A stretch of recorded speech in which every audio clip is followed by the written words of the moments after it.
నమస్తే, నేను Naresh. Welcome to స్వతంత్ర బిగ్ టాక్. లోక్సభ ఎన్నికలు సమీపిస్తున్న కొద్దీ తెలంగాణలో రాజకీయాలు కొత్త మలుపు తీసుకుంటున్నాయి. కాంగ్రెస్ బీఆర్ఎస్ మధ్య ఇంతకాలం నీటి మీద నడిచిన రాజకీయం ఇప్పుడు రాజీనామాల మీద సవాళ్ల వరకు వెళ్ళింది.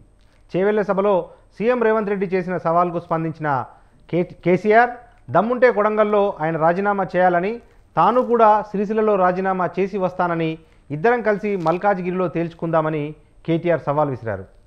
సవాల్ వరకు బాగానే ఉంది, కానీ ఎమ్మెల్యేలుగా ఉన్న ఇద్దరు రాజీనామాలు చేసి వచ్చి ఎంపీగా పోటీ చేయడం ఏంటనే ప్రశ్న ఉత్పన్నమవుతోంది. అది కూడా అత్యంత డిమాండ్ ఉన్న మల్కాజ్గిరి నియోజకవర్గంలో. ఇప్పటికే కేటీఆర్ కేంద్రం వైపు చూస్తున్నారని, ఎంపీగా పోటీ చేసే అవకాశాలున్నాయన్న ఊహాగానాలు వచ్చాయి. ఇక ఇప్పుడు ఆయన విసిరిన సవాల్తో ఆ మాట నిజమేనా అన్న అనుమానం తలెత్తుతోంది. నిజంగానే కేటీఆర్కు ఢిల్లీ వెళ్లే ఉద్దేశం ఉందా, లేక కేవలం సవాళ్ల పేరుతో రాజకీయాల్ని హీటెక్కించడమేనా? ఇప్పటికే చలో మేడిగడ్డకు పిలుపునిచ్చిన బీఆర్ఎస్ లోక్సభ ఎన్నికల్లో ఎలాంటి వ్యూహాలను అవలంబించనుంది? వరుసగా ఎంపీ అభ్యర్థులు చేజారుతున్న వేళ ఎలాంటి నిర్ణయం తీసుకోనుంది? ఇవే అంశాలపై ఇవాల్టి బిగ్ టాక్లో చర్చిద్దాం.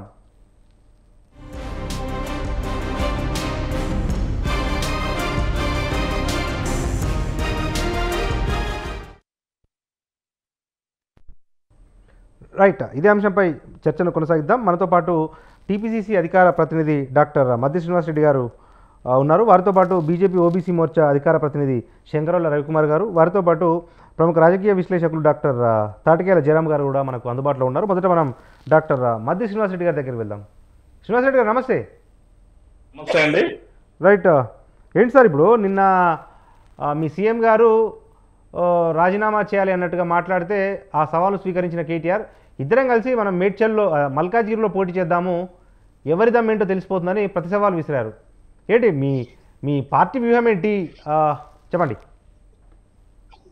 నమస్తే అండి. అక్కడ ఉన్న వాళ్ళు నరేష్ గారికి, అదేవిధంగా అక్కడ ఉన్న ప్యానల్ వాళ్ళందరికీ కూడా, అదేవిధంగా సౌందర్య టీవీ ప్రేక్షకులు కూడా గుడ్ ఈవినింగ్ అండి. మరి ఇప్పుడు ఇలా కేటీఆర్ గారు ఏం మాట్లాడుతుందంటే మల్కాజ్గిరిలో పోటీ చేద్దాం అంటున్నారు. ఆయన అంటే ఆయనకి ఏది గుర్తొస్తే అదే.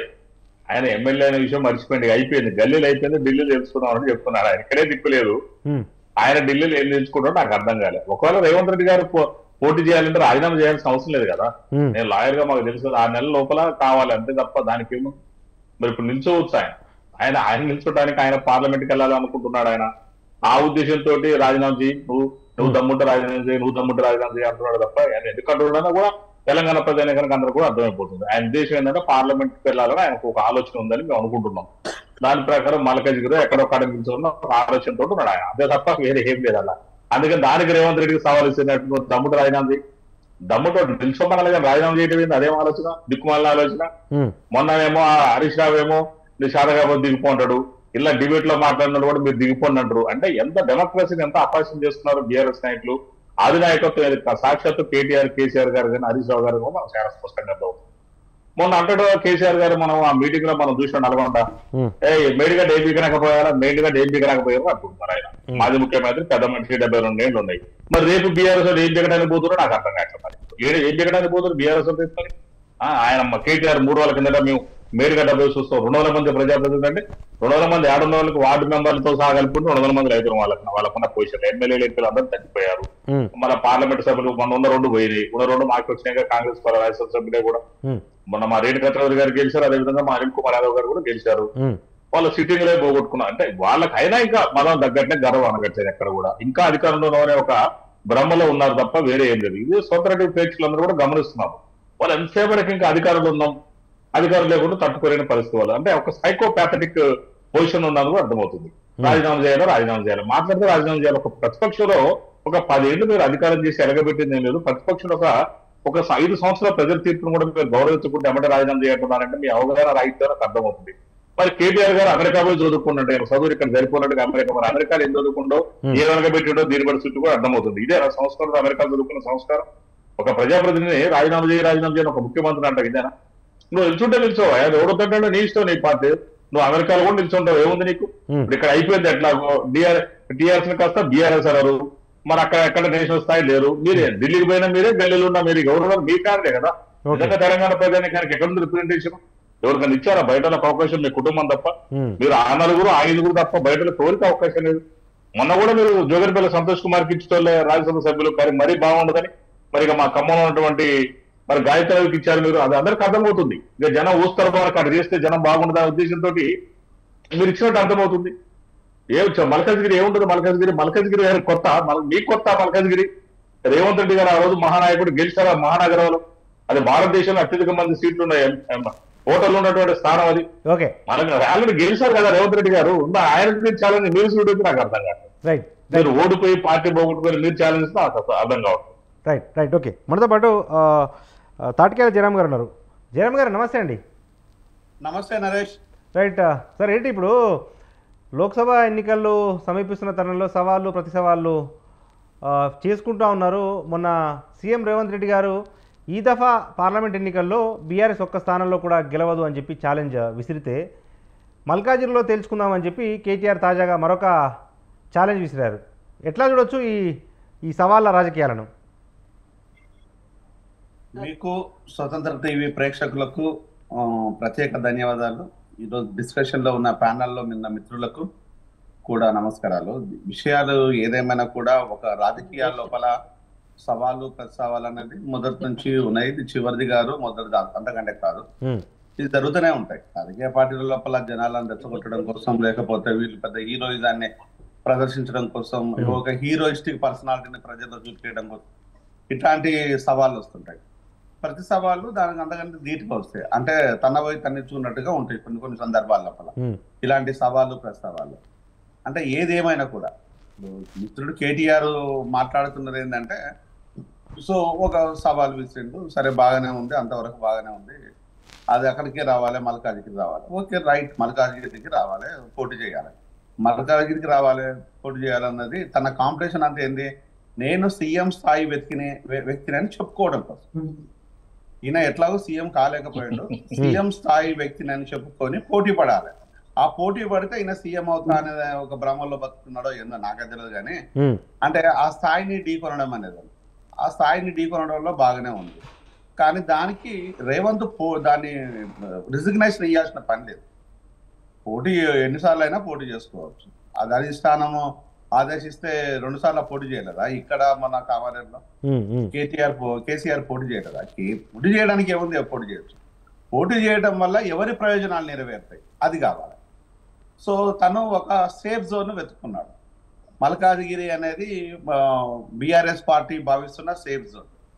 సేఫ్ జోన్ మల్కాజ్గిరిని ఎందుకు నేను సేఫ్ జోన్ అని అంటే, రియల్ ఎస్టేట్ దందా చేసిన ప్రతి ఒక్కరూ హైదరాబాద్ నగరం లోపల పెట్టుబడులు పెట్టేసి సో వంశీరామ్ బిల్డర్స్ కానీ, రాజ్ పుష్ప కానీ, ఇలాంటి రియల్ ఎస్టేట్ కంపెనీలు, అనేక కంపెనీలు వేల కోట్ల డబ్బులు వెగజల్లేసి చుట్టుపక్కల సీట్లను గెలుచుకోవడానికి ప్రయత్నం చేసేసి ఆ ప్రయత్నం లోపల కొన్ని సీట్లు గెలిచారు. ఏ మాటకు ఆ మాట చెప్పాలి, కొంతవరకు సక్సెస్ అయ్యారు. ఆ డబ్బులు పెట్టి ఈయన ప్రతిష్టను నమ్ముకొని కాదు, అది పూర్తిగా రియల్ ఎస్టేట్ భూము నాశనం అయిపోతుంది, రియల్ ఎస్టేట్ పోతుంటది, దొంగ భూములు, కొట్టుకుపోయిన భూములు, కొట్టుకొచ్చుకున్న భూములు రేపు ప్రభుత్వం లాక్కుంటుంది, మనం రాకపోతే అనే ఉద్దేశంతో ఉన్నది. ఇప్పుడు కూడా అలాంటి ప్రచారంలో ఒక భాగంగా సో ఆ ప్రయత్నం లోపల నమ్ముకుంటున్నాడు. అంటే ఈయన మీద నమ్మకం కంటే కూడా రియల్టర్ల మీద ఎక్కువ నమ్మకాలతో ఈయన పోటీ చేస్తున్న అనేది ఒక అవగాహన, మనకున్న అవగాహన. ఈయన ఇంకొకటి మన కేటీఆర్ చెప్తున్న మాటలు ఏంటంటే, చిన్నపిల్లగాని భాష అనేది ఇప్పటికైనా మానుకోవాలి. కొద్దాక పోయి బావ పోయేమో కూలిపోతా అంటాడు, బామ్మది వచ్చేసేమో నాశనం కావాలంటాడు, అయ్య పోయి వచ్చేసేమో ఆశ్రయించాలంటాడు.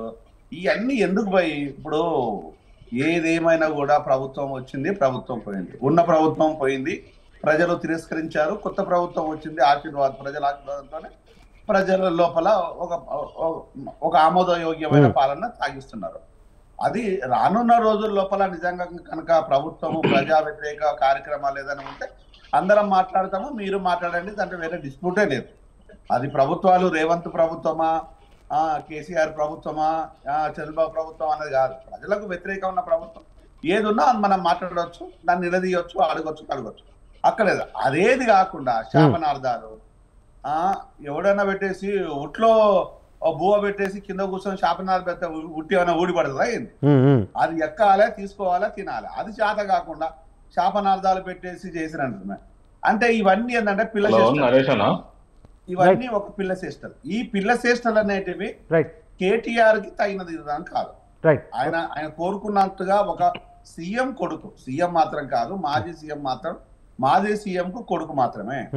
ఆయన ఒక ప్రజా ఉద్యమాల్లో లోపల మాలాగా వచ్చేసి ఉద్యమాలను ఎదుర్కొని కోల్పోయిన వ్యక్తి కాదు. మేము ప్రొఫెషన్ ని కోల్పోయాం. ఆ రోజు నుంచి ఈ రోజు స్టెత్ పక్కన పెడితే ఇంతవరకు మెల్లో స్టెత్ వేసుకోలేదు. నేను మెల్లో స్టెత్ వేసుకోలేదు, దాన్ని పక్కన పెట్టేస్తాను. అంటే అలాంటి త్యాగాలు నువ్వేమైనా చేసావా? సో నళిని ఉంది, ఆమె డిఎస్పీ పోస్టును పక్కన పెట్టేసింది. ఆమె మొన్న రేవంత్ వచ్చేసి ఒకవేళ అనుకుంటే ఇస్తానని చెప్పినా కూడా ఆమె సున్నితంగా గౌరవంగా ఆరోగ్యం సహకరించదని చెప్పేసింది. ఇట్లా అనేక మంది వ్యక్తులు వాళ్ళ జీవనోపాధి సంబంధించిన వృత్తిని కోల్పోయి ప్రజాక్షేత్రం లోపల కొట్లాడిండు. అది నువ్వేమైనా చేసినావు అంటే ఏమి లేదు. నువ్వు చేసింది ఏంది? ఓన్లీ ఇంజనీరింగ్ కూడా కాదు, బయోకెమిస్ట్రీ, బయోటెక్నాలజీ చదివిన వ్యక్తి నీ సంపాదన సగటున ఎంత ఉంటది? దాన్ని ఒకవేళ కనుక మనం క్యాల్కులేట్ చేస్తే ఇప్పటి వరకు నీ సంపాదన ఎంత ఉన్నది, దాని మీద చేద్దామా? అంటే ఇవన్నీ ప్రజలకు ఆమోదయోగ్యకరమైన అంశాల మీద ప్రతి సవాళ్ళు ఉండాలనేది నా సిన్సియర్ అడ్వైస్.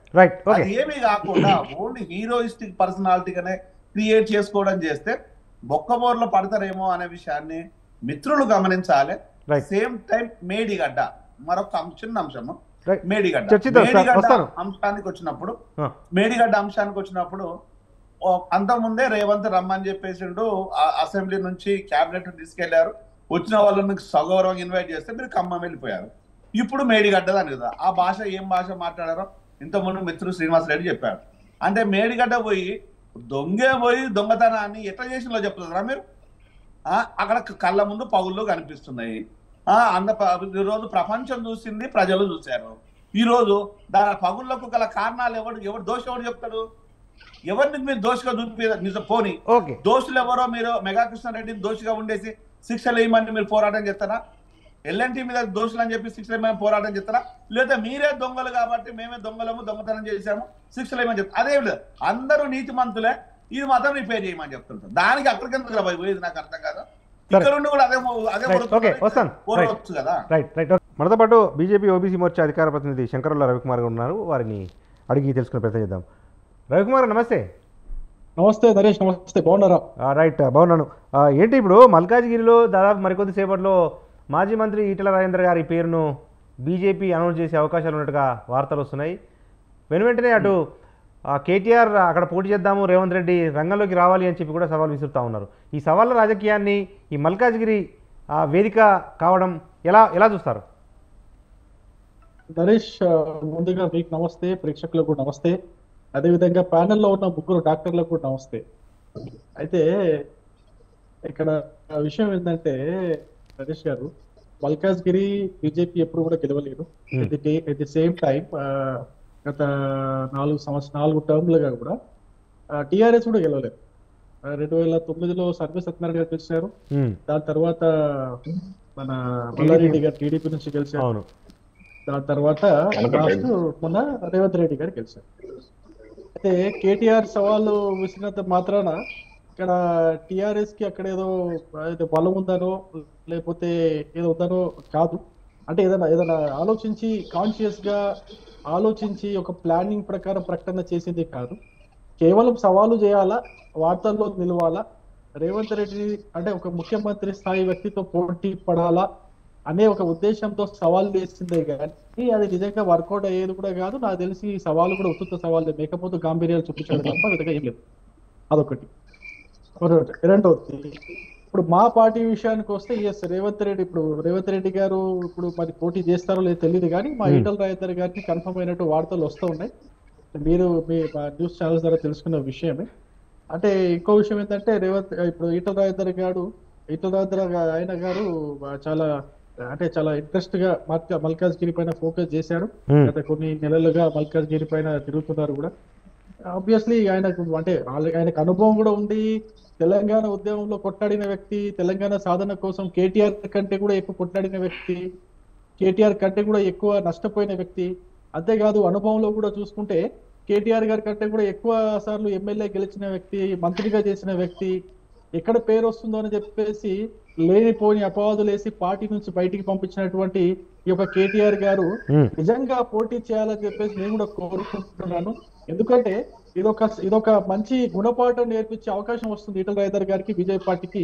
మాకు కూడా ఒక అవకాశం వస్తుంది, కేటీఆర్ గారికి ఒక గుణపాఠం నేర్పించే అవకాశం వస్తుంది. ఎస్, మీరు రేవంత్ రెడ్డితో ఛాలెంజ్ చేసినట్టు మాతో కూడా ఛాలెంజ్ చేయండి, రండి, మీరు పోటీలో నిల్చోండి.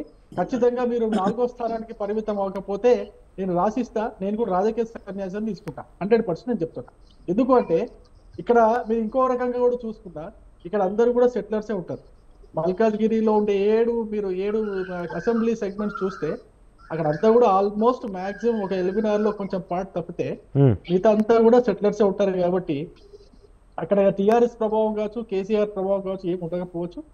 ఖచ్చితంగా 100% అక్కడ బీజేపీ గెలుస్తుంది, ఈటల రాజేందర్ గారు గెలుస్తారు 100%. నేను ఇంకో విషయం కూడా చెప్తున్నా, కేటీఆర్ గారు నిలబడితే 4వ స్థానానికి సరిపెట్టుకుంటారు. ఇది Right. మాత్రం ఛాలెంజ్ చేసి చెప్తున్నా. Right. 2వ స్థానంలో రేవంత్ రెడ్డి గారు ఉంటారా, 3వ స్థానంలో ఉంటారా, ఆయన ఒకవేళ పోటీ చేస్తే తెలియదు. కానీ ఖచ్చితంగా 4వ స్థానంలో కేటీఆర్ ఉంటారు, 1వ స్థానంలో ఈటల రాజేందర్ గారు ఉంటారు. రైట్. ఇదొక విషయం. దీనికి తోడు బీజేపీ ఎందుకు ఓట్లేస్తారు ప్రజలు అని ఒకవేళ మీరు ఆ ప్రశ్న కూడా వేయొచ్చు. బీజేపీకి ఎందుకు వేయాలి? ఉమ్, గత 3-4 టర్మ్లో చూస్తే బీజేపీ 10-20% కంటే ఎక్కువ ఓట్లు సాధించలేదు మల్కాజ్గిరి నుంచి చూస్తే. అయితే ఇప్పుడు గత 10 సంవత్సరాలుగా మోడీ ప్రభుత్వం చేస్తున్నటువంటి పనులు కావచ్చు, ఇక్కడ పేదల పట్ల పేదలకు కావాల్సినటువంటి అనేక సౌకర్యాలు కల్పించడం కావచ్చు, ఉమ్, పేదల సంక్షేమం కోసము మోడీ ప్రభుత్వం పనిచేస్తున్నటువంటి పథకాలు కావచ్చు, ఇవన్నీ ఏ విధంగా చూసుకున్నా కూడా ఇక్కడ గ్రాఫ్ మొత్తము బీజేపీ వైపే ఉంది, మోడీ గారి వైపే ఉంది. కానీ ఇక్కడ కాంగ్రెస్ ఇక్కడ అధికారంలో ఉన్నప్పటికీ కూడా కాంగ్రెస్ కి వచ్చే అవకాశం మాత్రం 100% లేదు. కొన్ని విషయాలు మాట్లాడుకోవాలి కాబట్టి నేను ప్రస్తావన తీసుకొని వస్తున్నాను.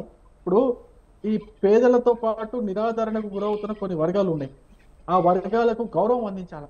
దానికి తగ్గట్టుగా మోడీ గారి పాలనలో ఎన్నో విషయాలు తీసుకొచ్చారు. ఒక డైరెక్ట్ బెనిఫిట్ స్కీమ్ కావచ్చు, ప్రభుత్వం యొక్క పథకాలు అనేటి డైరెక్ట్ గా పేదవాడి అకౌంట్ పడడం కావచ్చు, పేదలకు 80 కోట్ల మంది పేదలకు ఉచిత రేషన్ బియ్యం ఇవ్వడం కావచ్చు, విద్యుత్తు, నీరు ఇట్లాంటి కనీస అవసరాలను ప్రతి పేద గుడిసెకి, ప్రతి పేదింటికి చేరవేయడం కావచ్చు.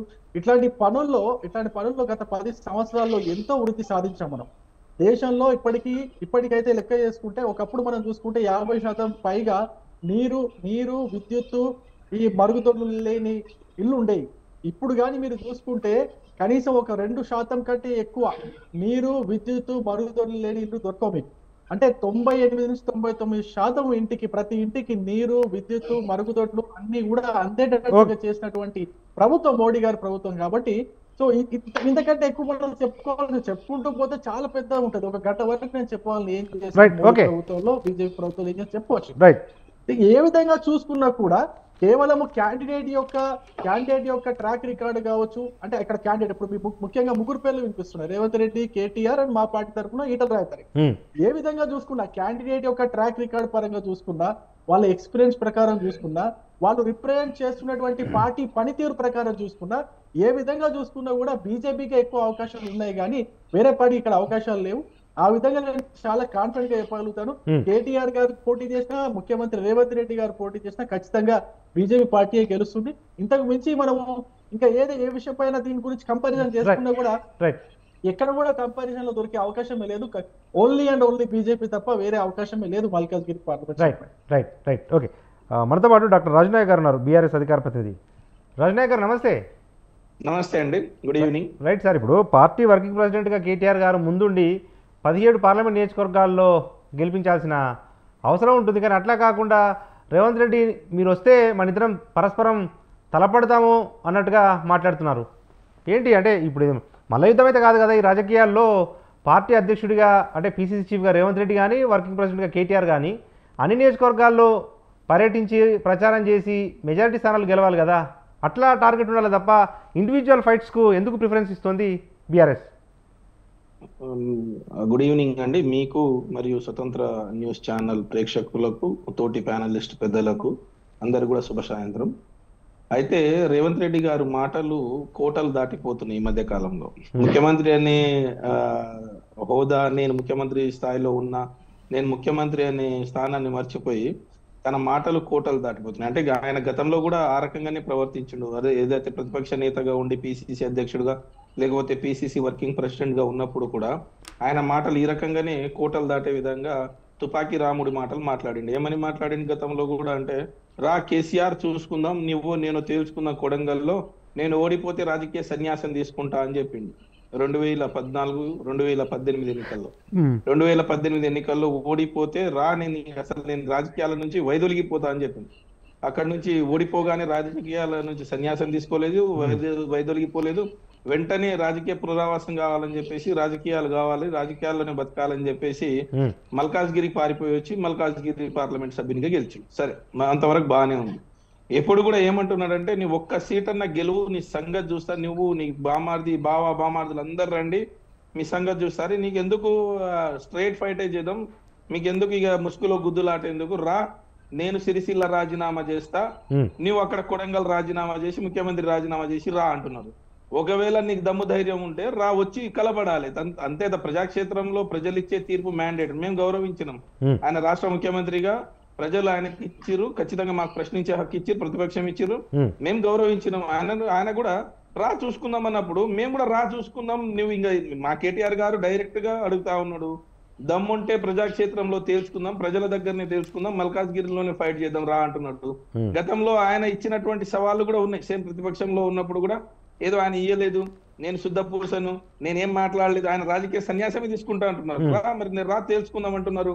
నీ కాంగ్రెస్ పార్టీకి బలం ఉంటే ఒక్క సీటు కూడా గెలవదని చెప్పేసి మీరు మొన్న చేవేళ్ల సభలో మాట్లాడిన మాటలకు ధీటుగా మా వర్కింగ్ ప్రెసిడెంట్ ఇచ్చిరండి. రాజకీయ నాయకులు ఎవరైనా సరే, ప్రధానమంత్రి నుంచి కింది వరకు కూడా ప్రజాక్షేత్రంలో గెలిచి పార్లమెంట్ కానీ అంటే చట్టసభలకు పోవాలని ఆశిస్తారు. నేనేమంటున్నా అంటే, మీరు ముఖ్యమంత్రి అయినా లేకపోతే రేపు భవిష్యత్తులో ఇంకా ఏదైనా అయినా కూడా ప్రజాక్షేత్రం నుంచి వెళ్ళేటటువంటి వ్యక్తి రాజకీయ ప్రజాక్షేత్రంలోనే తేల్చుకుందామంటున్నారు. మీకు చేతనైతే రండి, రాజీనామా చేసి వస్తారా, ఇంకో రకంగా వస్తారా, ఏ రకంగా వస్తారో రండి. మా కేటీఆర్ గారి సవాల్ను స్వీకరించే దమ్ముందా? మీరంటే గతంలో మీ మాటలకు దమ్ము లేకుండా మీరు పారిపోయారు, ప్రజాక్షేత్రం నుంచి పారిపోయారు, మీరు ఓడిపోయారు. యాజ్ పిసిసి వర్కింగ్ ప్రెసిడెంట్ గా ఓడిపోయారు. ఆ తర్వాత పిసిసి ప్రెసిడెంట్ గా కూడా మాట్లాడారు. అన్ని రకాలుగా మాటలు తప్పి పారిపోయారు. ఇప్పుడు కేటీఆర్ గారి టైం వచ్చింది, మీకు అడుగుతా ఉన్నాడు, రండి ప్రజాక్షేత్రంలో తేల్చుకుందాం. రేపే రాబోతున్నాయి ఎన్నికలు, రాబోతున్నాయి పార్లమెంట్ ఎన్నికలు రాబోతున్నాయి. బీఆర్ఎస్ బలం ఏంది, కాంగ్రెస్ బలం ఏంది అనేది లేకపోతే రా కేటీఆర్ ఉదయం నుంచి సాయంత్రం దాకా కేసీఆర్ అంటున్నారు కదా. సరే, నీకు ఎందుకు ముసుగుల గుద్దులాట, ఎందుకు నీకు ఊకే రా అని అంటున్నావు కదా, పిలిపిస్తున్నావు కదా. సరే, నేను వస్తున్నప్పా, చేతనైతే చూసుకుందాం అంటున్నారు. రమ్మని చెప్తున్నాం. మేము స్ట్రైట్ గా ఏమంటున్నాం అంటే, మేము కూడా సిద్ధమే, మేము కూడా ఈ ఫైట్ చూడాలనుకుంటున్నాం. మేము కూడా ఇప్పుడు వర్కింగ్ ప్రెసిడెంట్ గా ఉండి 10 నియోజకవర్గాల్లో 15 నియోజకవర్గాలు తిరగాలని ఏం లేదండి, తిరగొచ్చు. ఆయన లేకున్న పివి నరసింహారావు ప్రధానమంత్రి నంద్యాల నుంచి పార్లమెంట్ సభ్యునిగా 2 సార్లు పోయింది ప్రచారానికి. అతను తన సొంత పార్లమెంట్ కాన్స్టిట్యున్సీలో. అప్పుడు ప్రతిపక్షము అభ్యర్థిని కూడా నిలపలే కదా నంద్యాలలో. ఆనాడు గెలిపించారు. నేనేమంటున్నానంటే, ఆనాడు గెలిపించి 2 సార్లు పోయింది. ఇప్పుడు కూడా నేనేమంటున్నా, కేటీఆర్ గారు కూడా మొన్న సిరిసిల్ల పోయేటప్పుడు 2-3 సార్ల కంటే ఎక్కువ పోలేదు ఆ నియోజకవర్గానికి ప్రచారానికి. నేనేమంటున్నానంటే, అన్ని నియోజకవర్గాల సంగతి మేము చూసుకుంటాం, వేరే నియోజకవర్గాల సంగతి మేము చూసుకుంటాం. 17 స్థానాల్లో 15-16 స్థానాలు మేము చూసుకుంటాము. రేవంత్ రెడ్డి గారికి ఆయన పిలుస్తున్నాడు కాబట్టి, చేవేళ్ల సభలో మీరు విసిరిన సవాలుకు మీరు సిద్ధమా లేదా? ఒకవేళ సిద్ధం కాదంటే, నేను సిద్ధం కాదు, నేను రాజీనామా చేయను, ఇక సారీ తప్పైందని చెప్పేసి పక్క జరుపుకోండి. లేదు, ఇక నువ్వే చేస్తా. గతంలో కూడా చాలా సవాళ్ళు విసిరిండు రేవంత్ రెడ్డి గారు. ఎప్పుడు కేటీఆర్ గారు సై అన్నారు, రండి మీ రాహుల్ గాంధీ గారిని కూడా తీసుకురండి, మీరు రండి, ఎవరన్నా రండి, మేము సిద్ధం అన్నారు. వైట్ ఛాలెంజ్ చేసి ప్రతి ఛాలెంజ్ లో పారిపోవడం తనకు అలవాటు. ఈ ఛాలెంజ్ అన్న కనీసం నిలబెట్టుకోవాలని నేను అనుకుంటున్నాను. వైట్ ఛాలెంజ్ కు ఫస్ట్ రేవంత్ రెడ్డి గారు సవాల్ విసిరితే కేటీఆర్ గారు రాలేదు కదా. గౌరవంగా మేము ఓడిపోతే గౌరవంగా మేము అన్నామండి. ఆయన ఏదైతే రేవంత్ రెడ్డి గారు నువ్వు రా చూసుకుందాం అని అన్నప్పుడు వైట్ ఛాలెంజ్, ఎస్, నువ్వు నీతో పాటు రాహుల్ గాంధీని తీసుకురా అన్న. ప్రజాక్షేత్రంలో రాహుల్ గాంధీ అయినా, నరేంద్ర మోడీ గారు అయినా, మా శంకరవల్ల రవికుమార్ గారైనా, మా జయరామ్ అన్న అయినా, మేమైనా ఒకటే అంటున్నాం. ప్రజాక్షేత్రంలో ప్రజలైనప్పుడు ఎవరి పైన ఎవరి కింద అనేది ఏం సంబంధం లేదండి. అందరము సమానులే, అందరం కులాలకు మతాలకు వర్గ లింగ భేదాలు లేకుండా అందరం సమానులే.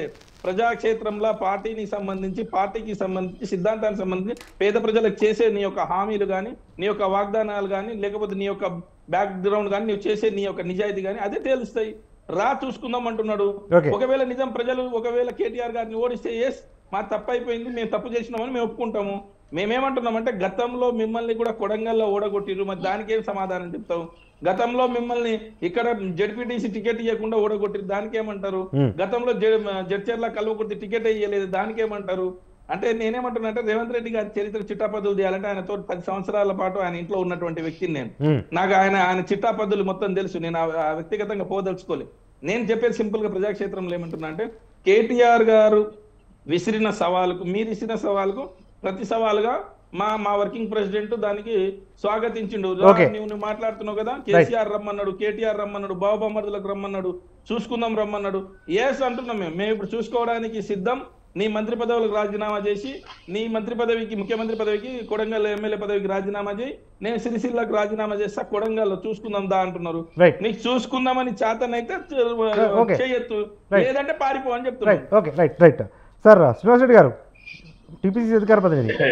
రైట్, ఇప్పుడు నరేష్ గారు, ఇప్పుడు ఒకటి ఏంటంటే మరి బీఆర్ఎస్ వాళ్ళు ఎట్లా మాటలు కోటలు దాటినారు రేవంత్ రెడ్డి అంటే, రేవంత్ రెడ్డి మాటలు కోటలు దాటలే, కోటల్లోకి రాజులాగా వచ్చాడు ఇవాళ రేవంత్ రెడ్డి. ఈ రాష్ట్రానికి ముఖ్యమంత్రి అయ్యిండు, ఆ విషయాన్ని మర్చిపోద్దు. ఆయన ఏదైతే ఆ ఛాలెంజ్ చేసిందో ఆ ఛాలెంజ్ చేసిన ప్రకారం ఇవాళ తెలంగాణ రాష్ట్రానికి రెండవ ముఖ్యమంత్రి అయింది. అసెంబ్లీలో ఇవాళ కేసీఆర్ కుటుంబాన్ని, కేసీఆర్ ని మూల కూర్చోబెట్టిన ఘన చరిత్ర ఈ తెలుగు రాష్ట్రాల్లో ఇవాళ రేవంత్ రెడ్డి గారికి. ఆ విషయాన్ని మర్చిపోయి మనం ఏది పడితే మాట్లాడితే అది పద్ధతి కాదు. ఎందుకంటే నువ్వు రేవంత్ రెడ్డి విమర్శించడం అంటే కూడా దాన్ని ఏమంటున్నా కాబట్టి ఏది పడుతుంది అంటే కూడా సరిపోదు. అట్లా ఏమంటున్నప్పుడు వ్యక్తిగతం అది వేరు. అందరం ఏమంటున్నా, నేను కూడా చాలా మంది ఏమంటారు, ఇక్కడ చెప్పడం నాకు ఇష్టం లేదులే కానీ 2001 ఉస్మాన్ యూనివర్సిటీ నుంచి మొదలు పెట్టి అన్ని ఉన్నాం మనం కూడా. అట్లా కాదు కదా, ఎవరో రాజకీయంగా మాట్లాడడం, రాజకీయంగా కంప్లీట్ పొలిటికలే మాట్లాడాలి. ఇవాళ రేవంత్ రెడ్డి గారు జెడ్పీటీసీకి ఎక్కడి నుంచి ఓడిపోయాడు. ఆయన 2006లో జెడ్పీటీసీ గెలిచాడు కదా మిర్జిల్ నుంచి, తర్వాత 2007లో ఇండిపెండెంట్ గా ఆయన తర్వాత ఎమ్మెల్సీ గెలిచారు కదా, 2009లో ఎమ్మెల్యే అయ్యారు కదా. అది పెట్టుకుని అసలు ఆయన ఎక్కడ ఓడిపోయినా, అసలు టికెట్ జెడ్పీటీసీ ఎక్కడ ఓడిపోయినా నాకు అర్థమే కాదు. 2006లో అయ్యారు కదా, జెడ్పీటీసీ అయ్యారు కదా, ఇంకా ఓడిపోయింది ఎక్కడ? ఓడిపోయినటువంటి వరడే లేదు కదా ఆయనకి. ఇంకా మరి అట్లాంటప్పుడు ఓడిపోవడం అనేది లేదు అక్కడ. శాసనసభ్యుడిగా ఓడిపోయింది అని చెప్పిన నేను. 2018 అసెంబ్లీ ఎన్నికల్లో ఓటమి పాలయ్యాడు. ఓడిపోయారన్నారు మీరు, జెడ్పీటీసీ ఓడిపోయారు 2006లో. కొడంగల్లో శాసనసభ్యుడిగా ఓడిపోయినా, కొడంగల్ మా మండలం మేమే గెలిపించింది నాడు. ఓకే, మీరే గెలిపించారు, మీరు ఒక్కలే గెలిపించారు, చాలా మంది గెలిపించారు, అందరూ ఉంటారు కదా. మన ఒక్కనే, నేను ఒక్కనే పొంగులేటి శ్రీనివాస్ రెడ్డి గెలిపించినట్టే జనం నవ్వుతారు. అట్లా చెప్పుకోవడం కాదు కదా. నేను అనట్లేదు,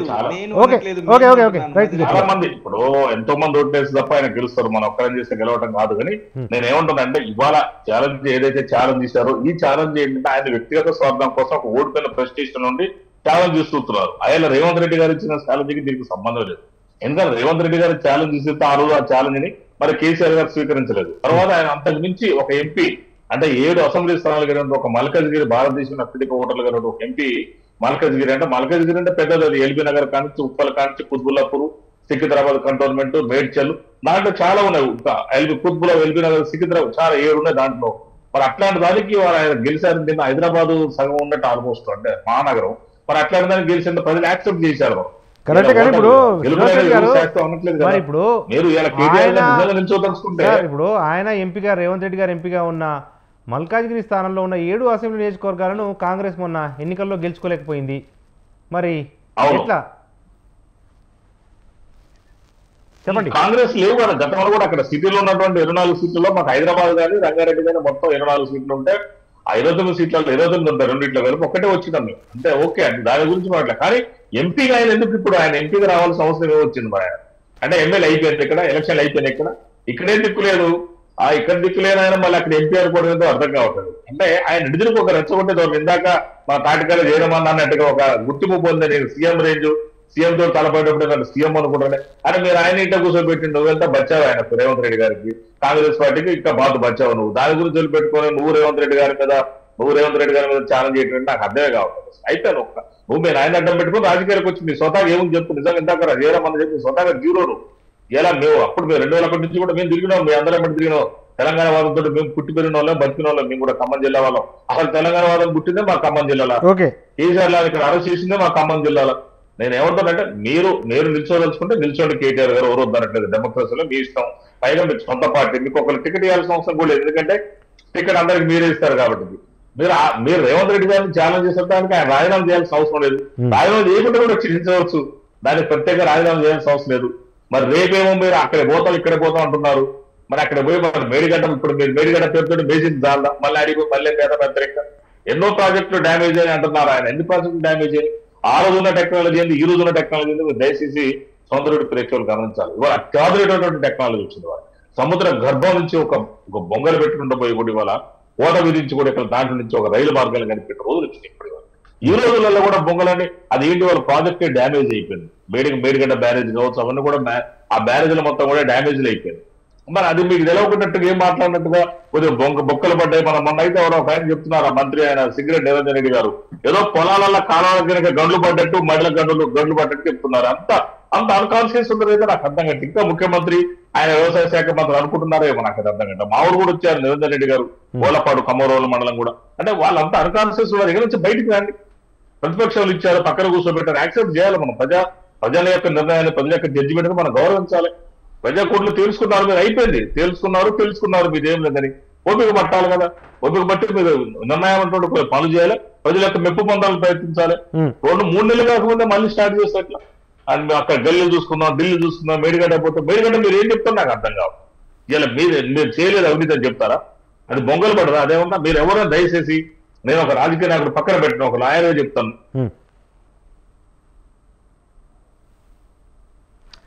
రైట్ సాంకేతిక సమస్య తలెత్తింది. తిరిగి సంప్రదించే ప్రయత్నం చేద్దాం డాక్టర్ మధు శ్రీనివాసరెడ్డి గారిని. సార్ తాటికేల జయరాం గారు, ఇప్పుడు ఇదొక అంశం అయితే రేపు ఒక ఆసక్తికర పరిణామం మన రాష్ట్రంలో చోటు చేసుకోబోతుంది. అదేంటంటే బీఆర్ఎస్ చెలో మేడిగడ్డకు పిలుపునిస్తే కాంగ్రెస్ పార్టీ చెలో పాలమూరు రంగారెడ్డి ఎత్తిపోతల పథకానికి కాంగ్రెస్ పిలుపునిచ్చింది. దీన్ని ఎట్లా విశ్లేషిస్తారు? ఇది ఒకటి దీంట్లో మనం అబ్జర్వ్ చేయాల్సిందంటే మేడిగడ్డ ప్రాజెక్ట్ అనేది ఓవరాల్ ఒక మేడిగడ్డ కాదు. It's Medigadda connected with Kaleshwaram project. What's the claim is the BRS previously ex-BRS government or ex-CM KCR గారు దాన్ని ఏం చెప్పిందంటే ఇది ఒక మహోత్తరమైన ప్రాజెక్టు, దీంతో మహోన్నతమైన కార్యక్రమాలు చేయొచ్చు. ఇదే అన్నింటికి అంటే పెన్సిలిన్ ఇంజెక్షన్ ఒకటి మెడికల్లో ఉంటుంది. పెన్సిలిన్ యాంటీబయాటిక్స్ అయినప్పుడు పెన్సిలిన్ ఇంజెక్షన్ వచ్చేస్తే పెన్సిలిన్ ఇంజెక్షన్ అప్పుడు సర్వరోగ నివారణ లాగా డాక్టర్స్ దాన్ని ప్రయోగం చేశారు. అంటే ఇది ప్రొకాన్ పెన్సిల్ దాన్ని తీసుకొని ఏ యాంటీబయాటిక్ పనిచేయనప్పుడు కానీ అయినప్పుడు కానీ అప్పుడు క్షయ వ్యాధికి penicillin injection penicillin what the calls the penicillin సర్వరోగ నివారణగా పనిచేసింది. కాళేశ్వరం ప్రాజెక్టు కదా అన్ని దరిద్రాలకు ఇది ఒక్కటి మాత్రమే కాళేశ్వరం ప్రాజెక్టు. ఇది కూడా సర్వ ప్రాబ్లమ్స్ ను సాల్వ్ చేసే ప్రాజెక్ట్ గా ప్రొజెక్ట్ చేశారు. బాగుంది. అక్కడ వరకు ఎలాంటి ఎవరికి డిస్ప్యూట్ లేదు. మరి అంత పెద్ద ప్రాజెక్టు సర్వరోగ నివారణ అనుకున్నదే రోగం పాడితే మరి దానికి ఏ మందించి రిపేర్ చేయాలి? ఇప్పుడు ఇది బిగ్ జోక్ ఎక్కడ అవుతుందంటే పెన్సిలిన్ ఇంజెక్షన్ మనం అంత గొప్పగా నమ్ముకున్న పెన్సిలిన్ ఇంజెక్షన్ పనిచేయదు అనుకుంటే వేరే మంది ఏమిస్తాం? ఇక అప్పుడు దానికి అంతమా ఇక్కడ కాళేశ్వరం ప్రాజెక్టే కుంటి పడిపోతే కూలిపోతే రేపు ఏ ప్రాజెక్టును మీరు సర్వరోగ రికార్డుని చూపిస్తారు? మీరు ప్రజల పక్షాన ఉండి ఏది కొట్లాడతారు? Simple logic. దీంట్లో ఏం అక్కర్లేదు. నా బీఆర్ఎస్ లేదు, నా కాంగ్రెస్ లేదు. ఓన్లీ ప్రజల పక్షాన నుంచి నేను ఒక అనలిస్ట్ గా అడుగుతున్నాను. ఇక్కడ ఏది అక్కర్లేదు. ఎవరితోని మనం కోఆపరేట్ చేయలేదు, ఇంకోరితోని విభేదించలేదు. ఇది ప్రజల పక్షాన ఉండే ప్రాజెక్టు. మరి ప్రజల పక్షాన ఉండే ప్రాజెక్టు ఈ రోజు కూలిపోతుందంటే ప్రజల ఎదుగుదల కూలిపోతుంది కదా. దాన్ని ఏ విధంగా కాపాడతామంటే మళ్ళీ కేసీఆర్ గారు and team, KTR and team, Harish and team ఏంటంటే దాన్ని రిపేర్ చేయంటారు. రిపేర్ చేస్తే డివైడెడ్ బై మనకున్న కాలమ్స్ లోపల ఒక కాలమ్ కనుక రిపేర్ చేస్తే మినిమం 8,000 crores నుంచి 12,000 crores వరకు ఎక్స్పెండిచర్ అవుతుంది అనేది రెస్పెక్టివ్ ఇన్స్టిట్యూషన్ డిక్లేర్ చేసింది. ఇది ఆ రెస్పెక్టివ్ ఇన్స్టిట్యూషన్ డిక్లేర్ చేసినప్పుడు ఇన్ని డబ్బులు ఎట్లా ఖర్చు చేయాలి, ఎక్కడి నుంచి తీసుకురావాలి? సో కేసీఆర్ కనుక కేటీఆర్ కనుక హరీష్ రావు ఇగో మా అకౌంట్లో పైసలు ఉన్నాయి, మా ఆస్తులు అమ్మితే ఎట్లాగో వస్తాయి, మేము అంత వర్త్ చేయలేమా, ప్రజల పక్షాన మేమే ఇస్తామని ఏ ఒక్క పైసా ఇచ్చిన దాఖలా లేవు. ఇచ్చి రిపేర్ చేపిస్తారా? చేపియరు. సరే రిపేర్ చేయడానికి ఏమైనా తీసుకొస్తారా అంటే తీసుకురారు. పైసలు పట్టుకరా రిపేర్ చేయి. ఓ రయ్యా పైసలు ఎక్కడ ఉన్నారా నాయన? అక్కడ అన్ని దోపిడి దొంగలాగా దోసుకొని పోతే రిపేర్ చేపిమంటారు. రిపేర్ చేయడానికి పైసలు ఉండాలి కదా. ఆ పైసలు ఇవ్వనే కదా ఇప్పుడు తనకు వచ్చేది. ఆ పైసలు ఇవ్వనే ఇప్పుడు ఆగమయ్యేది. ఆ పైసలే ఉంటే రిపేర్ చేయించుకుంటారు. అంటే ఈరోజు మాట్లాడుతుంటే పెద్ద జోక్గా, అంటే ఇది ఇంతకంటే 2024 జోక్ ఉండదేమో.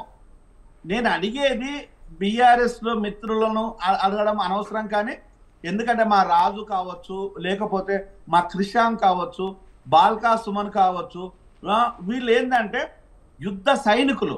నేను నమ్ముతాను ఆ విషయం. టిఆర్ఎస్ బతుకుంది బాగుపడుతుందంటే వీళ్ళ పుణ్యం. ఏ కేటీఆర్ కవితనో హరీష్ రావో లేకపోతే కేసీఆర్ వీళ్ళు కాదు. ఈ సైనికులు ఉన్నారు కాబట్టే మీరు బతుకుతున్నారు. వేరే డిస్ప్యూటే లేదు నాకు. ఈ మాట నేను ఎక్కడైనా చెప్తాను. ఉన్న మన కాంగ్రెస్ తెలంగాణలో ఉన్న ఏ వ్యక్తినా చెప్తాను. ఎందుకంటే ఉద్యమాల నుంచి వచ్చిన బిడ్డలు ఈ రోజు సర్వం కోల్పోయిన వాళ్ళ నుంచి మీరు ఏమైనా సహకరించారంటే జీరో. కనీసము ప్రజా చైతన్యం ఇంత ఉన్న తెలంగాణనే ఈ రకంగా మోసం చేస్తే, మరి ఈ రకం కళ్ళ ముందు కనిపిస్తుంటే మళ్ళీ మేము చూపిస్తామంటే నేను అడిగేది ఒకటే, అప్పుడు ఇప్పుడు ఎప్పుడైనా మీరు దొంగలను పట్టిస్తారా, లేకపోతే దొంగతనాన్ని చేసే మార్గాలను చూపిస్తారా, లేకపోతే ఇప్పుడు ఉన్న రిపేర్ మీరు చేపిస్తారా? ఇంతే. ఒకటి మీరన్నా రిపేర్ చేపియాలి, లేదు దొంగలన్నా పట్టియాలి, లేకపోతే దొంగతనం ఎట్లా జరిగిందో అన్నా చెప్పాలి. ఈ మూడు కాకుండా ఇంకేం చెప్పదలుచుకున్నారు? ఇది ఏం చెప్పినా కూడా ప్రజలకు ఉపయోగకరమే. ఇది ఏమి కాకుండా ఇక్కడ ఏమి జరగలేదంటే మెగా కృష్ణారెడ్డి, కేటీఆర్, కేసీఆర్, ఇలా కవిత ఎట్లాగూ లేదు, కవితను మినహాయింపు చేస్తే హరీష్ రావు, సంతోష్ రావు, వీళ్ళంతా గ్రూప్ అండ్ టీం కలిసిన జరిగిన దోపిడీ. నెక్స్ట్ వచ్చేసి ఇక్కడ ఈ భాగస్వాముల లోపల ఎట్లా లాగాలి. మెగా కృష్ణారెడ్డి మీద నీకు ప్రేమ ఉండొచ్చు, ప్రజలకైతే ఏ ప్రేమ లేదు. మెగా కృష్ణారెడ్డి ఓ బిజినెస్ మ్యాన్, అది తెలంగాణ కాని బిజినెస్ మ్యాన్, తెలంగాణలో లేని బిజినెస్ మ్యాన్, తెలంగాణ ఉద్యమానికి సంబంధం లేని బిజినెస్ మ్యాన్ పట్టుకొచ్చేసి అంటగట్టేసి పంచుకున్నారు మీరు. అంటే ఇవన్నీ మాట్లాడే దమ్ము నీకుంటే చలో.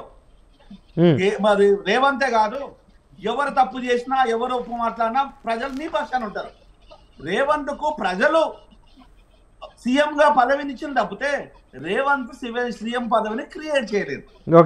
రాజ్యాంగం తీసుకొచ్చి ఇచ్చేసింది. రాజ్యాంగం ద్వారా ఎలక్ట్ అయిన వ్యక్తి రేవంత్. ఈ రోజు ఆ విషయాన్ని మర్చిపోయి నువ్వు తుమ్ముద ఊడిపోయే ముక్క సీఎం పదవి, దగ్గుతే ఆగిపోయేదా కాఫ్. నువ్వు ఇవన్నీ మాటలు మాట్లాడుతూ క్రమం లోపల తిరిగి ముఖ్యకర రాయి అంటే తిరిగి చుప్పినట్టుగా నువ్వు దోపిడీ ఎక్కడ అనే విషయాన్ని చెప్పకుండా మళ్ళీ ఇదంతా చెప్పడం ఎందుకు?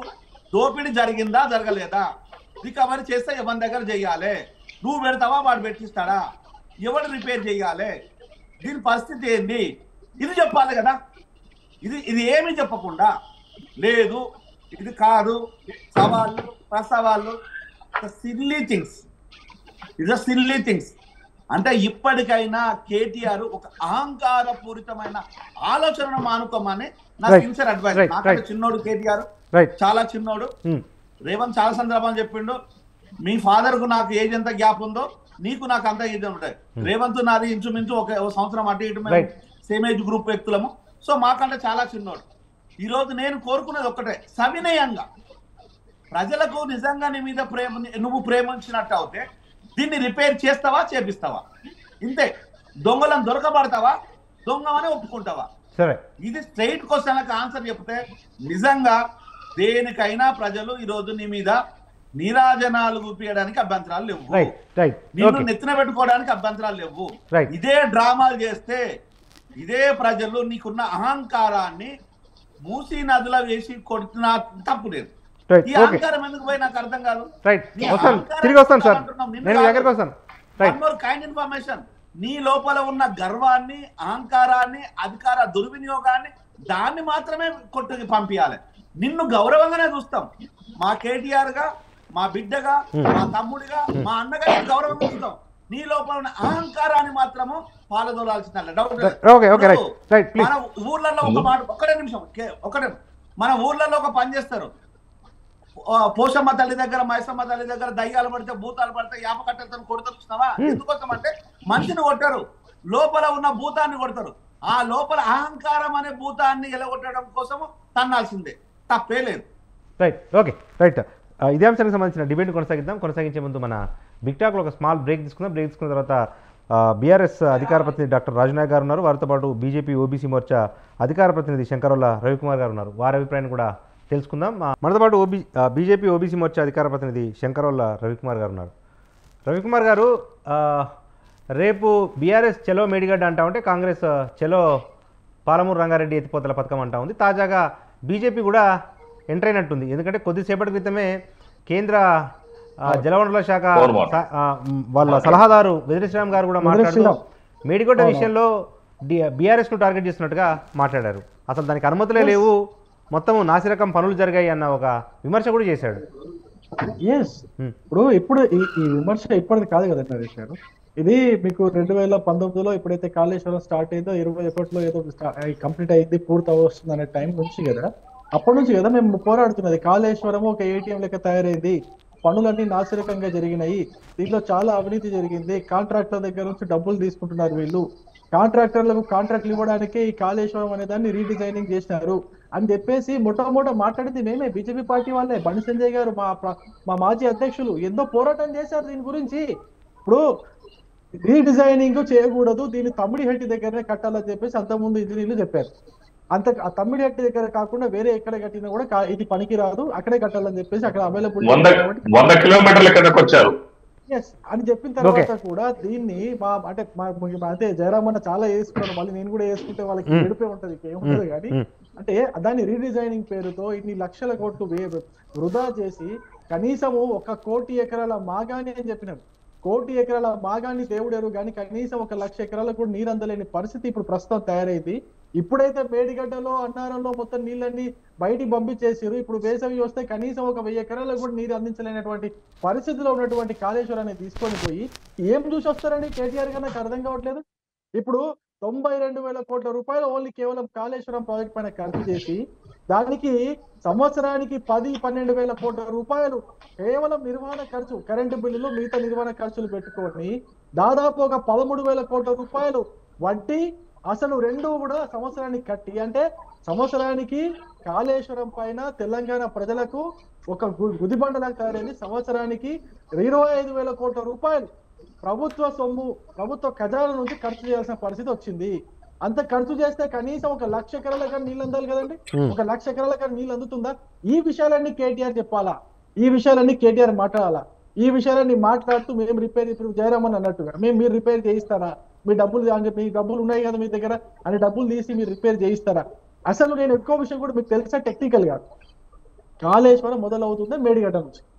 ఒకవేళ మేడిగడ్డ దగ్గర లిఫ్ట్ చేసి వాటర్ స్టోర్ చేయకపోతే కాళేశ్వరం కింద ఉన్నటువంటి మిగతా అన్ని 3 బ్యారేజీలు కావచ్చు, 15 రిజర్వాయర్లు కావచ్చు, 21 పంప్ హౌస్లు కావచ్చు, ఇవన్నీ కూడా వృధానే కదా, ఇవన్నీ పనికిరాకుండానే పోతాయి కదా, ఇవన్నీ వేస్తే కదా. ఇవన్నీ ఇప్పుడు రేపు పొద్దున నాకు తెలిసి అక్కడ కూర్చొని పవర్ పాయింట్ ప్రెజెంటేషన్ ఏమైనా ఇస్తాడేమో నాకు తెలిసి కేటీఆర్ గారు. ఇవన్నీ వృధా, ఇవన్నీ మేము డబ్బులన్నీ వేస్ట్ చేసినాము, డబ్బులన్నీ మేము తినేసినాము, మేము ఏటీఎం లేక వాడుకున్నాము, ఇక ఇంతవరకు కూడా మాకు అసలు ప్రజల పైన ఎటువంటి సోయి లేకుండే, ఇప్పుడు మీరు ఓడగొట్టిన తర్వాత మాకు సోయి వచ్చింది, ఇప్పుడు మేము మీ దగ్గరికి వస్తామని చెప్పేసి ఏం ప్రెజెంటేషన్ ఇస్తాడో మరి ఏం చూపించుకుంటాడో అర్థం కావట్లేదు. ఒక విషయం మాత్రం వాస్తవం, బీజేపీ తరఫున తెలంగాణ ప్రజలందరికీ కూడా మేము చెప్పదలుచుకుంది ఏంటంటే కాళేశ్వరం ప్రాజెక్ట్ అనేది ఒక వృధా ప్రాజెక్టు. దానికంటే బెస్ట్ పాలమూరు రంగారెడ్డి. ఇప్పుడు కృష్ణా రివర్ మన దగ్గర ఎక్కువ పారుతుంటది, 410 కిలోమీటర్లు పారుతుంది కృష్ణా రివర్ తెలంగాణలో. ఈ 410 కిలోమీటర్లలో మనకు కేవలం 299 టీఎంసీలు మనకు కేటాయించారు. ఇంతవరకు మనం వాడుకున్నది 235, 236 కంటే ఎక్కువ టీఎంసీలు నీళ్లు కృష్ణానదిలో వాడుకున్న పరిస్థితి లేదు. అక్కడ ఉన్నటువంటి లిఫ్ట్ ఇరిగేషన్స్ కావచ్చు, ఇంకా ఈ కొన్ని పెండింగ్ ప్రాజెక్టులు ఉన్నాయి, కోయిల్ సాగర్ కావచ్చు, నెట్టంపాడు కావచ్చు, భీమా కావచ్చు. అదే విధంగా ఇప్పుడు మన పాలమూరు రంగారెడ్డికి సంబంధించి ఒకే ఒక మోటార్ స్టార్ట్ చేసి పాలమూరు రంగారెడ్డి కంప్లీట్ అయినట్టు ఒక కలరింగ్ ఇచ్చిండు. ఇటువంటివన్నీ కూడా మొదలు పెట్టకుండా కేవలం కాళేశ్వరం అని ఒక టార్గెట్ చేసుకొని 1 లక్ష కోట్ల రూపాయల తెలంగాణ ప్రజల ధనాన్ని దోచుకొని తిని ఇప్పుడు తెలంగాణ ప్రజల నెత్తి పైన భారం పెట్టి పోతున్నాడు. పోయినటువంటి వ్యక్తి ఇప్పుడు వచ్చి మళ్ళీ ఏం చూపిస్తాడో అర్థం కావట్లేదు. అరే కనీసం కొంచెమైనా సిగ్గుండాలంటే మాట్లాడడానికి. పోయి ఏం చేస్తారా మేడిగడ్డ దగ్గర పోయి ఏం చేస్తావు? నీ ఇజ్జత్ నువ్వు తీసుకోవడం తప్పితే, నీ పరువు నువ్వు తీసుకోవడం తప్పితే వేరే ఏమీ లేదు అక్కడ. నేను అందుకే చెప్తున్నాను, ఇప్పటికి కూడా తెలంగాణ ప్రజలందరికీ మీ స్వతంత్ర ఛానల్ ద్వారా చెప్తున్నాను, కాంగ్రెస్ పార్టీ ఏం తక్కువేం లేదండి. కాంగ్రెస్ పార్టీ కూడా దీంట్లో మంచి పేరు ఉంది కాంగ్రెస్ పార్టీకి. అప్పుడు 2004 నుంచి 2014లో వీళ్ళు చేసినటువంటి జలయజ్ఞం దోపిడీ, ఈ జలయజ్ఞం దోపిడీ చాలా ఘోరంగా ఉంది. అంతకుముందు వాళ్ళు కట్టినటువంటి ఎన్నో కాలువలు తవ్విరు, ఎన్నో లిఫ్ట్ ఇరిగేషన్ల కోసం డబ్బులు దోచుకున్నారు, ఒక్కటి కూడా పూర్తి చేయలేదు. వైఎస్ రాజశేఖర రెడ్డి హయాం కావచ్చు, దాని తర్వాత కిరణ్ కుమార్ రెడ్డి హయాం కావచ్చు, ఎప్పుడు కూడా పూర్తి చేయలేదు. నేను ఏమంటున్నానంటే కాంగ్రెస్ పార్టీ బీఆర్ఎస్ పార్టీ రెండు కూడా దొందుతుందే. ఈ ప్రాజెక్టుల పేరుతోటి, జలయజ్ఞాల పేరుతోటి డబ్బులు దోచుకున్నారు. తెలంగాణ ప్రజలు, ఆంధ్ర ప్రజల డబ్బులు దోచుకున్నారు తప్ప వీళ్ళు ఎప్పుడు కూడా ఏ ప్రాజెక్టు కూడా పూర్తిగా కంప్లీట్ చేసింది లేదు. ఈ ట్రాక్ రికార్డు ఈ కాంగ్రెస్ పార్టీకి లేదు, బీఆర్ఎస్ పార్టీకి లేదు. కేవలం మీరు చూడండి, బీజేపీ పార్టీ మోడీ గారి హయాంలో ఏ పని అయితే ప్రారంభిస్తారో దాన్ని ఓపెన్ చేసింది కూడా మోడీ గారే. ఏ పనికైతే శంకుస్థాపన చేస్తారో, ఏ పనికైతే రాయి కొబ్బరికాయ కొడతారో ఆ పనిని కంప్లీట్ చేసి ఆ యొక్క పనిని ప్రారంభించింది కూడా మోడీ గారే. అటువంటి ట్రాక్ రికార్డ్ తో బీజేపీ పార్టీ పనిచేస్తుంది. కాబట్టి మీరు ప్రజలందరికీ కూడా నేను తెలియజేసుకుంటున్నా, మీరు మళ్ళీ కాంగ్రెస్ పార్టీ డ్రామాలు, ఈ బీఆర్ఎస్ పార్టీ ఆడుతున్న డ్రామాల్లో పడకండి. ఖచ్చితంగా మీ మనస్ఫూర్తిగా ఆలోచించుకొని ఏ పార్టీ అయితే తెలంగాణ రాష్ట్రంలో బాగుంటుంది అనేది ఆలోచించుకోవాల్సిందిగా మీ స్వతంత్ర టీవీ ప్రేక్షకులందరినీ కూడా నేను మీ ఛానల్ ద్వారా కోరుతున్నాను. మనతో పాటు డాక్టర్ రాజనాయక్ గారు ఉన్నారు, బీఆర్ఎస్ అధికార ప్రతినిధి. రాజనాయక్ గారు, అంటే ఇప్పుడు మేడిగడ్డ పర్యటన కోసం అక్కడ జరుగుతున్న డ్యామేజ్ని చూసేందుకు ప్రభుత్వం ఆహ్వానించినప్పుడు బీఆర్ఎస్ ఎమ్మెల్యేలు వెళ్ళలేదు, బీఆర్ఎస్ నాయకులు వెళ్ళలేదు. కానీ ఇప్పుడు ఆల్ ఆఫ్ సడన్గా బీఆర్ఎస్ నాయకులు మేడిగడ్డ దగ్గరికి వెళ్ళి ఏం చెప్తారు అనేది ఒక ప్రధాన ప్రశ్న. ఎందుకంటే డ్యామేజ్ కనిపిస్తూనే ఉంది. అంటే దానికి మరమ్మతులు చేయాలన్న ఒక ఏదైనా మరమ్మతులకు సంబంధించి ఏదైనా చెప్పే అవకాశాలు ఉన్నాయా అక్కడ? ఇప్పుడు ఒకటండి, కాళేశ్వరం అంటే ఒక మేడిగడ్డనే కాదు. కాళేశ్వరం అంటే సుందిళ్ళ, అన్నారము, మేడిగడ్డ ఇవన్నీ కలిపి